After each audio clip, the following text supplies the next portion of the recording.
Prise du débat, l'honorable député de Calgary-Centre. Well, thank you, Mr. Speaker. Almost 3 weeks ago now, in this House, I watched Canada's Minister of Finance deliver her budget speech from this place, and I listened to someone who represents the tone of this government and the doublespeak it continues to deliver to Canadians. However, let me begin with a compliment.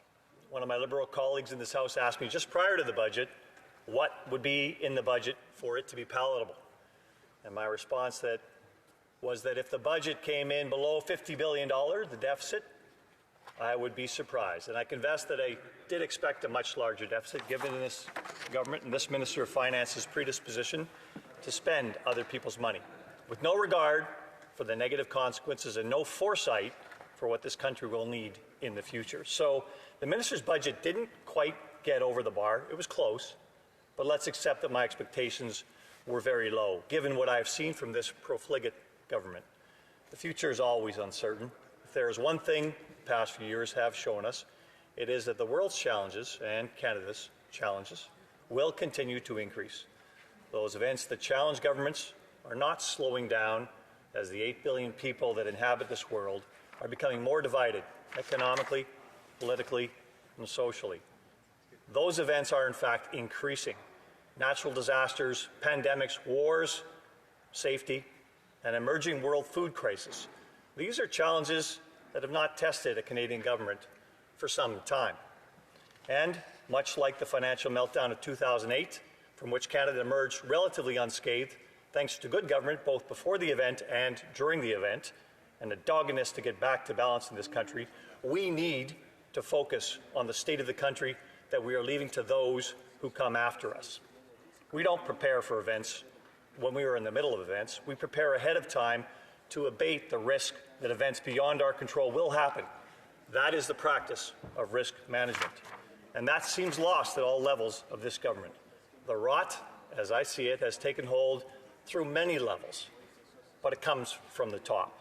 To say that this is a government large on words and short on outcomes would be an understatement. I could say much of what is broken, but I will keep my remarks today focused on the budget and Canada's failing finances under this government. I appreciate that all politicians bring their own background to this job when they are elected, and I appreciate it as well that the Minister of Finance is learning much on this job. Yet, I listened to her budget address, and I do need to point out the absolute doublespeak that filled even that short speech to this House. Doublespeak is the iteration of two scenarios, both of which cannot exist together, like the so-called having your cake and eating it too, or, comme on dit à Québec, ayant le beurre et aussi l'argent de la beurre.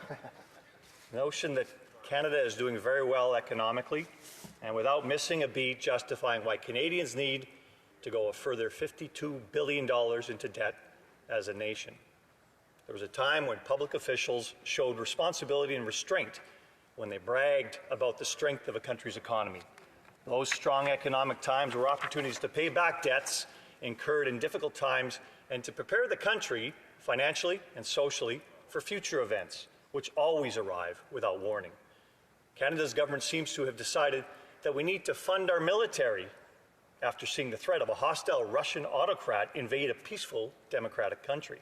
And yet these threats have been on our horizon for years. Funding Canada's proud military seems to be a revelation to this government. However, the funds are a drop in the bucket of what is required, and their delivery is somewhat speculative and down the road. 2 years ago, the world was hit with a generational pandemic, and Canada was ill-prepared in so many basic ways. But the foresight to have policies that allowed pharmaceutical firms to flourish here was long gone. Monumental deficit spending has become like a sugar high for this government, and the hangover is going to be massive. The results are already becoming evident: escalating inflation, asset bubbles, an inability to properly fund the basic social services Canadians thought they had invested in, like healthcare, and recently like daycare, and now a scheme to buy support by funding dental care. Programs are great until you have to pay for them. This government seems to think that problems like that belong to tomorrow's taxpayers, not today's voters. So Canada has another stimulus budget when the government says the economy needs no stimulus. It is a strange contradiction in thinking. And yet someone told me that it's not really untrue if you really believe it. I hear the government members say repeatedly in this House that they will take no lessons. Well, that's obvious, but it has to change. Here's the basic lesson, and I don't mean to sound trite. Economic stimulus causes inflation. Too much printed money pursuing the same pool of goods means the price of those goods will increase. Exhibit 1 in Canada, housing. Now, my colleagues know that I will not dumb this down by pretending that Canada's housing problems are the result of one factor, inflation. How could it be? Inflation has taken root throughout the economy, and the latest CPI numbers show us at an annual increase of 6.7%, 40-year high. And house prices are increasing at 3 times that rate. And let me address some further doublespeak in the speech from the Minister of Finance. Quote, inflation, a global phenomenon, is making things more expensive in Canada, too. This is an excuse. The minister's policies caused this outcome in Canada. She can try and blame it on the governor of the Bank of Canada, but he is already trying to save his reputation in this regard. He's saying governments need to spend less as a first course in taming inflation, and the minister still wants to spend more. This is supposed to be responsible government, and if it really is the minister's opinion that the fault lies with the Bank of Canada, then I will remind that the governor reports directly to the minister. This is about accountability. The governor knows it, so should the minister. Another quote, we will review and reduce government spending because that is the responsible thing to do. Okay, prove it. Words are not matching actions. Let me address the so-called fiscal anchor that the minister likes to tout. Debt to GDP is a comparative metric, but not one that speaks to fiscal accountability for governments. The minister seems to pretend that there is only one government debt in Canada, ignoring 10 provinces and 3 territories. Or perhaps she believes that GDP can be counted twice. But when I hear the minister refer to our debt to GDP ratio as if the provincial debts should not be included, I know she's either uninformed or she is misinforming Canadians. It is a ruse. Canadians are much poorer as a country after 7 years of this government.